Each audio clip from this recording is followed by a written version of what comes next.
Good morning and welcome to Title Talk. It's Monday, August 5th, and I'm Karen Hamstra.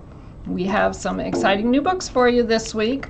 First on the list is a new James Patterson will be released today.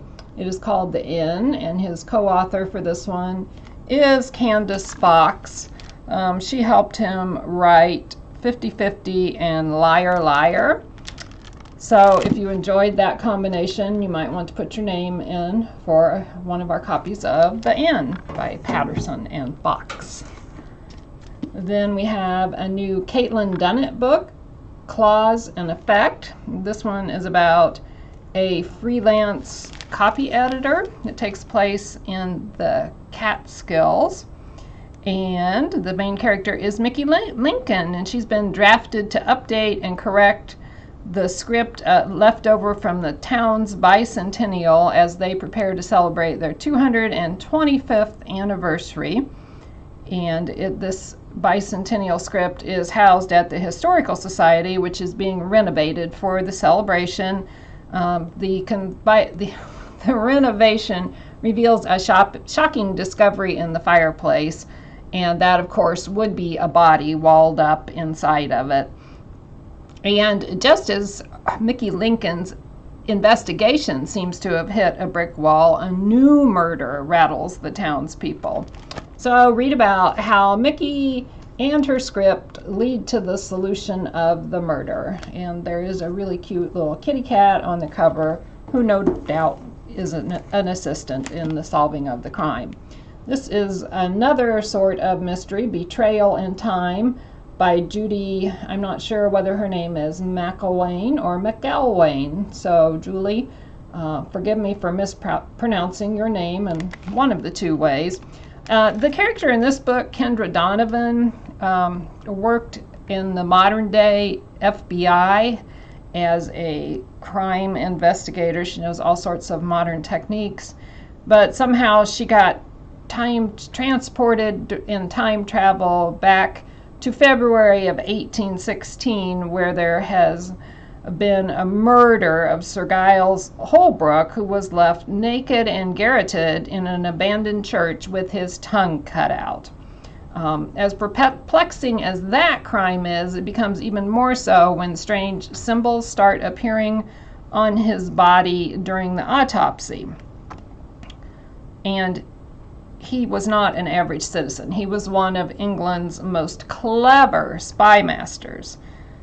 And then yet another body is discovered. So Kendra begins to realize they are dealing with a killer who has an agenda and whose mind is a bit twisted. So this is kind of a combination of an FBI thriller and a Regency romance, with one poor woman trying to navigate between these two time periods. So that is a very interesting concept. Almost Midnight by Paul Doiron. Again, Paul, I apologize. This series of books, of course, features game warden investigator Mike Bowditch.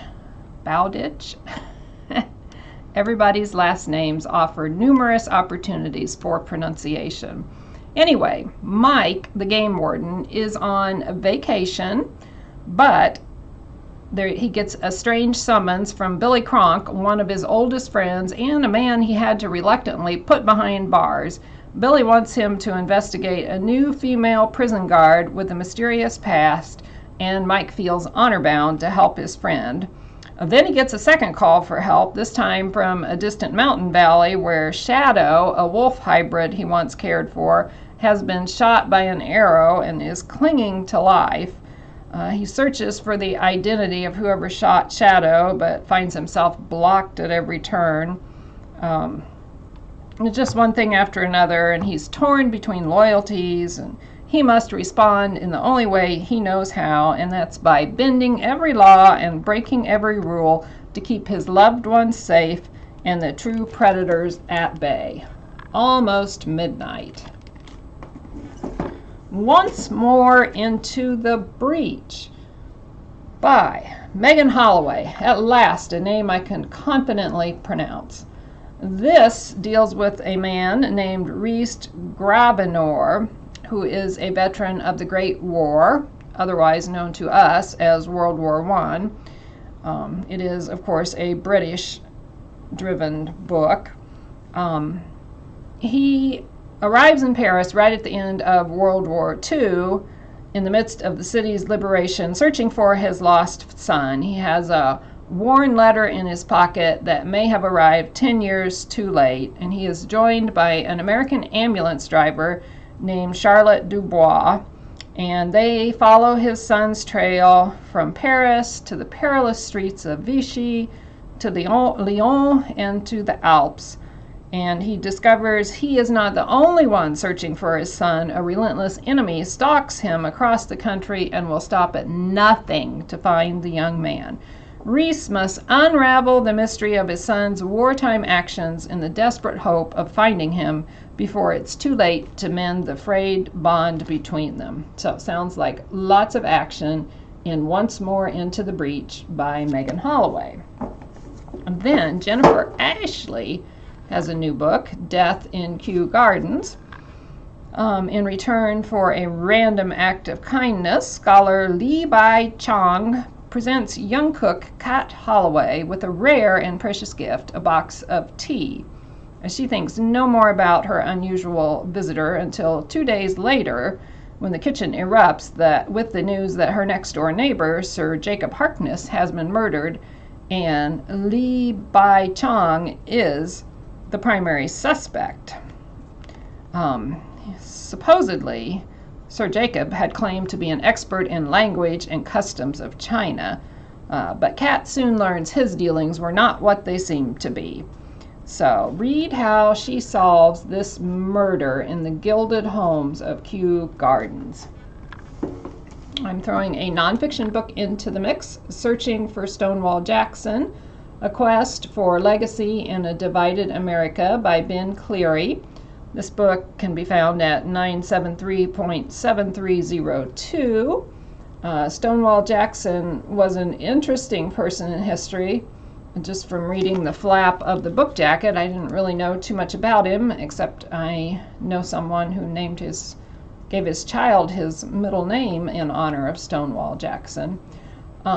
He was a very, very devout Christian, but yet he fought for the Confederacy. He owned slaves, but he started a Sunday school for slaves and himself taught in that school for 5 years. So the question the book tries to answer is, how did one man meld his religion with the institution of slavery? How did he reconcile it with the business of killing at which he so excelled? In Searching for Stonewall Jackson, Ben Cleary examines not only Jackson's life but his own, contemplating what it means to be a white Southerner in the 21st century. Now, as statues commemorating the Civil War are toppled and Confederate flags torn down, Cleary walks the famous battlefields, following in the footsteps of his subject as he questions the legacy of Stonewall Jackson and the South's lost cause at a time when the contentions of politics, civil rights, and social justice are at a fever pitch. Searching for Stonewall Jackson. Cora Harrison has written a new book, Season of Darkness. This too is a historical mystery which introduces the new detective combo of Charles Dickens and Wilkie Collins. And when Inspector Field shows his friend Charles Dickens the body of a young woman dragged from the River Thames, he cannot have foreseen that the famous author would immediately recognize the victim as Isabella Gordon, a housemaid he had tried to help through his charity, nor that Dickens and his fellow writer, Wilkie Collins, would determine to find out who killed her. So you can read all about how that unravels in Season of Darkness. Mary Alice Monroe has written a summer novel called The Summer Guests.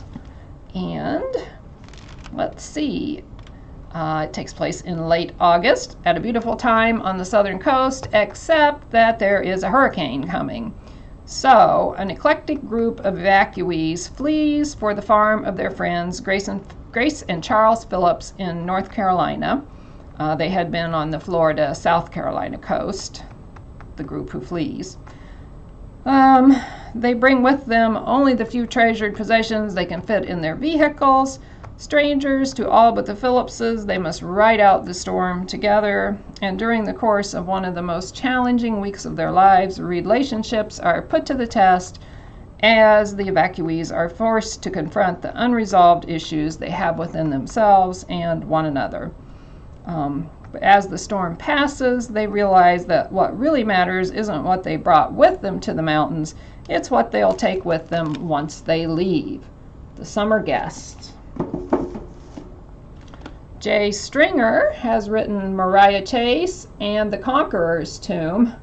This book, I mean, you can tell it's going to be exciting. Just look at the inside of the flyleaf, how bright it is. It is indeed an adventure book. It's about Mariah Chase, who was once a rising star as an archaeologist, but then she got caught stealing artifacts for the black market. And once again, she's caught rescuing relics in Syria before they're destroyed by the war. And so an MI6 officer arrests her, or he approaches her, Joanna Mason, that's the MI6 officer, with an offer she can't refuse: help save the world or rot in prison. So all Mariah Chase has, Mara Chase, I'm sorry, her name is not Mariah, it's Mara. All Chase has to do is find Alexander the Great's lost tomb, recover an ancient weapon of mass destruction that he may have used to conquer the earth, and destroy it before the bad guys can get it. Now, doesn't that sound like a simple quest? And she probably succeeds, but you'll want to read all about it and find out. Reasons to be Cheerful by Nina Stibbe, S-T-I-B-B-E. This is about 18-year-old Lizzie Vogel, who lands a job in a local dentist's office after answering a classified ad. The job comes with an apartment as well as an eccentric boss, a high-strung co-worker, and the occasional call to perform light dental work. It also provides Lizzie with an introduction to the young man of her dreams. Lizzie, in her journey, arrives at an unexpected and unexpectedly moving destination. Says it's painfully funny, sharply observed, and deeply empathetic. Reasons to be Cheerful is a novel that lives up to its title, confirming the author's status as one of the most original and delightful writers at work today. So perhaps you need a reason to be cheerful and would like to read this book. This is a book that's gotten a lot of great reviews, and it has been on lists like the 20 most looked forward to books of the summer. Gravity is the Thing by Jacqueline Moriarty. Marion Keyes recommends it. Mary Atkins, Megan McLean Ware. 20 years ago, Abigail Sorensen's brother Robert went missing one day before her 16th birthday. And ever since then, she has been receiving scattered chapters of a self-help manual in the mail, and it is called The Guidebook. They've remained an odd constant in Abigail's life, and she doesn't know what to make over it. And now, 2 decades after receiving those first pages, she's invited to an all-expense-paid weekend retreat to learn the truth about the guidebook. It's an opportunity too intriguing to refuse. If everything is connected, then surely the twin mysteries of the guidebook and her missing brother must be linked. What follows is the complete opposite of what Abby expected, but it will lead her on a journey of discovery that will bring a disparate cast of characters into her life and change it forever. Gravity is the Thing. So I would hope that, please, somebody come down and check out this highly regarded book. The Last List of Miss Judith Kratt by Andrea Bobodis. This is a book by a new Southern author. Judith inherited all the Kratt family had to offer: the pie safe, the copper clock, the murder that no one talked about. She's presided over the house quite well, thank you very much, admittedly with some help from her companion Olva. But her wayward younger sister suddenly returns home after decades, and it is set in the hard-luck cotton town of Bound, South Carolina, which the Kratts used to rule, but which now struggles to contain its worst instincts, and the new household overflows with memories, interweaving the past with chilling flashbacks from one fateful evening in 1929. Judith pieces together a list of what matters, and she untangles her family's legacy. The Last List of Miss Judith Kratt. Death in a Desert Land by Andrew Wilson. The main character in this book is Agatha Christie, acting as a detective in Baghdad in 1928. She has traveled to the excavation of the ancient Mesopotamian city of Ur to investigate an unsolved mystery. 2 years ago, the explorer and writer Gertrude Bell died there from a drug overdose. At the time, the authorities believed that Bell had taken her own life, but a letter recently unearthed reveals she was afraid someone intended to kill her. And once Agatha gets there, she encounters Miss Bell's former rival, the enigmatic archaeologist Mrs. Woolsey, as she is on the cusp of making a potentially lucrative discovery. So, Agatha stealthily begins to gather information, and she discovers that her mission is not without considerable risk. With the killer poised to strike again, Agatha must use all of her skills to outwit a devilishly cunning adversary determined to stay hidden in the desert sand. Death in a Desert Sand by Andrew Wilson. And then another nonfiction book, How to Self-Publish Your Book, a complete guide to writing, editing, marketing, and selling your own book. And this book is exactly what it says it is, and no further explanation is necessary. It may be located on the new bookshelf at 070.5. The author is Dr. Jan Yeager, Y-A-G-E-R. We added some new browsing books last week, and I just took photocopies of their covers. Maisie Yates, The Lone Wolf Cowboy. Jana McGregor, Rogue Most Wanted. Nicole Helm, The Trouble with Cowboy Weddings. Allison McLean, Highland Captive.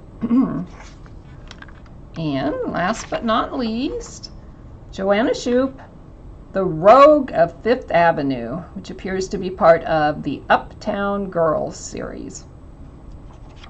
I am just sure that there must be, amongst all of these books, something you would like to read. So please come down and check it out. We will be so happy to see you. Thanks for watching. I'll see you next week.